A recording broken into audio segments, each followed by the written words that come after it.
Hey everybody, it's Eddie J on crypto, and we're gonna dig in, starting with Solana. So 8,000 wallets have been drained of Solana and other Solana-based coins.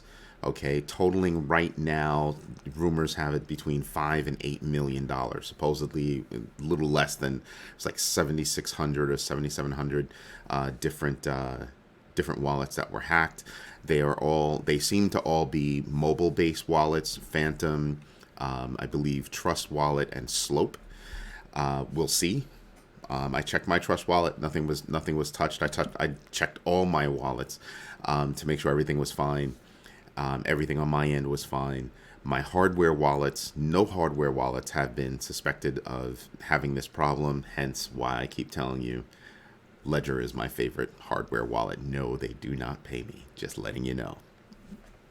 So that's a very big deal. They don't know where it's coming from. They don't know if it's a direct attack on Solana or a supply chain hack. Just they don't know yet, which means that it's ongoing. That means they haven't patched it yet. It means it's ongoing. So we don't have, all of the information yet. But it goes back to me telling you, hey, listen, be mindful of the wallets that you're using. Be mindful of your public and private keys, and try to not have everything stored in a single place unless you're using some kind of a hardware wallet, which is where you're most likely safe, because hardware wallets are cold wallets. Not for nothing, but me and my crew at my company, we keep joking about how you can actually create your own wallet. It's paper and pencil. You can literally do it yourself. Anyway, that's little geek stuff. Zipmex resumes withdrawals of funds, but only altcoins, not Bitcoin and not stablecoins. Okay, so that's a very big deal, because where is it going? But it's in a string of centralized exchange missteps. Right? Here's another one for you. New York State Department of Financial Services fines Robinhood's crypto division $30 million. Why? Supposedly over anti-money laundering and cybersecurity violations. So when I look at something like that, I sit back and I go, so that's a self-inflicted wound, right? That's a self-inflicted wound, because had you had more stringent policy and procedures, you wouldn't be being fined, right? So it's totally avoidable. So if this winds up to be true, that is a major management misstep, of which, Robinhood's known to have those kinds of missteps. So I just wonder, how does that get fixed? Like, how do you address that? Because they're fines. You can fight the fine, or you can admit the fine and go fix your problem and whatever. Either way, if this winds up to be true, that's a major problem. Okay, again, another exchange or trading platform having issues. Then you have Binance-owned WazirX being investigated or probed by India. Why? Allegedly being involved with, knowingly, unknowingly, with money laundering. About $350 million worth. Now, mind you, WazirX has been going through a whole bunch of bad news spurts, right? One of them being, they laid off a good number of staff back in June. I think it was June 27th, I told you guys this. So again, you're looking at a whole string, and there's more. If you look at my videos, there's tons more examples of centralized exchanges having problems.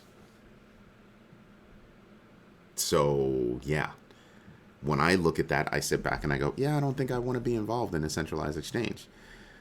So I told you a couple of days ago, for the past couple of days, I've been, just pounding on freaking Matic, right? Just been buying Matic, like it's going out of style. What I do is, the fastest way for me to buy Matic, not necessarily the fastest, but the most convenient for me to buy Matic is using Coinbase. So I snatch everything up on Coinbase, and as soon as I snatch it on Coinbase, I'm gone. I move it. It's toast. Why? Because I'm not going to leave any of my investments on an exchange actively, on a centralized exchange actively, unless I plan on doing something. And I'm so serious about this that, remember, a few weeks ago, I was actually staking Algorand on Coinbase. Then I started seeing Coinbase faltering. And it faltered a little bit too much for my nerves. And I said, yep, you know what? Deuces. I'm out. There's no reason for me to actually, go about, having my money on that exchange. So I snatched it out. And I replaced it with using Polygon.technology, https://polygon.technology, to stake my Matic. So I'm not staking Algorand right now, but I am staking Matic. I'm staking Polygon directly with Polygon, or their validators. So a bit safer, good money, good return. I can get it back whenever I want. It's more flexible to me. Still playing with it. Haven't put all my Polygon in there, just enough to replace what I was getting with Algorand. But so far so good. So far so good for me. And I did it manually. Like, I'm not going through somebody else. I'm doing it basically directly on there, selecting a validator and delegating to that validator. But when I look at all these things, I'm looking at centralized exchanges just as a whole having too many issues, and they all seem to go back to poor management decisions. And I'm just wondering, when I first got started with this, I was reporting on how many people were leaving the traditional financial area and moving into Web3 tech, basically moving into the cryptoverse.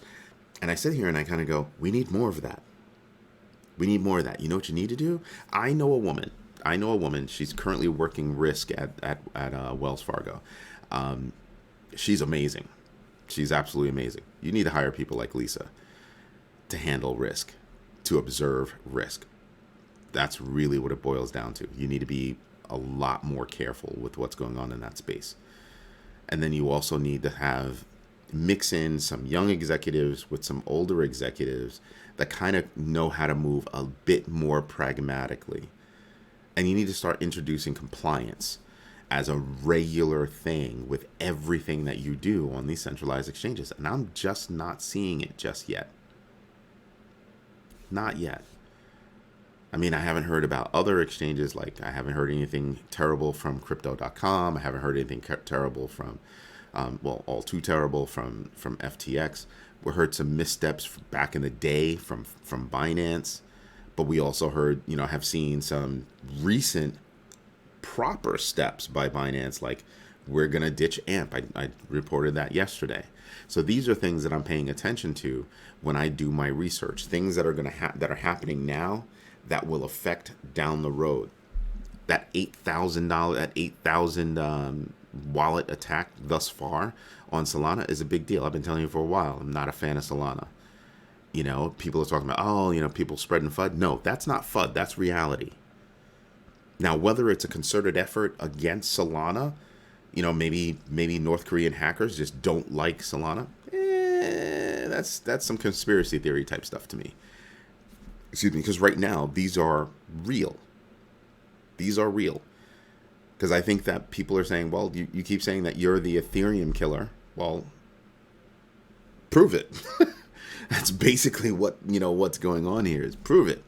And I'm sitting back and I'm going, Solana hasn't taken that much of a hit. I don't even think they took a hit. We can start looking at the numbers now. But I'm not seeing that Solana has taken a major hit on anything. And we can refresh this data. And I'm not seeing Solana on this list, and we can go over and, truthfully look at this. You see, you hit zeros real fast. On the plus side, you see a whole bunch of stuff. Ethereum name service. I'm not surprised the Ethereum name service is popping up. I'm telling you, don't sleep on that. Don't sleep on unstoppable domains either. Don't sleep on those two. Uniswap is up. Yeah, I wouldn't be sleeping on Uniswap either. ApeCoin, I have no drive for ApeCoin. So, if that's your thing, that's your thing. Who else is on here that I would pay attention to? Aave, not really. I don't own it. I don't think it's a bad project, but I don't own any. Trust Wallet seems to be up 9%. Amaze balls. But let's take a look. Is the Fear and Greed Index still messed up? Yep. DeFi total value locked 88 billion. Okay, whatever. Still hovering in the same space. But you can see how things are going up. Here's Bitcoin. Here's Ethereum. Here's Matic, and here's Ethereum. Those are all big deals. That's amazeballs, right? That's pretty much amazeballs. Ethereum up, up over around 1664. Bitcoin at about 23,356, and I say about because different places will give you different numbers, but I'm also looking at SHIB is up a little, Matic is up a lot. What is that? 91 cents plus. Pretty good. I still think it's a good place to buy. Why? Because it hasn't hit above $1 yet.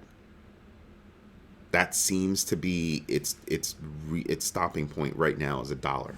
We've gotten really close. I think it was like 98 point something cents. That's really close, but it's not $1. It's not $1. All right. So anything from this point going forward, going up, you can make some really good coin on Matic, and I think Matic and Ethereum are going to continue to go up, like I said, until the merge. So those are things that I'm paying attention to. As I look at the list of things that's happening right now. Here's Solana.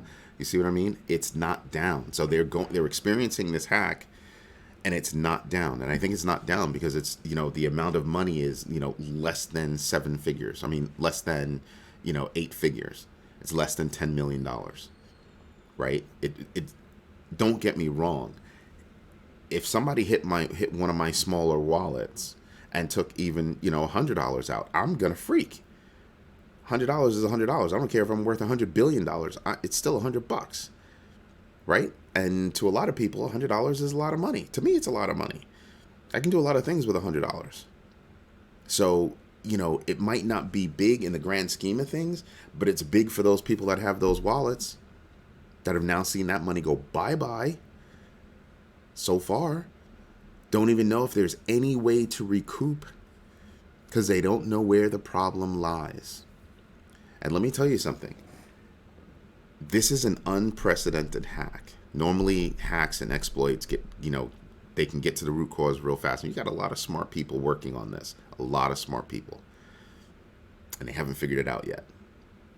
And this is yet another blow to Solana, who's had, dependency issues with regard to their platform, their network.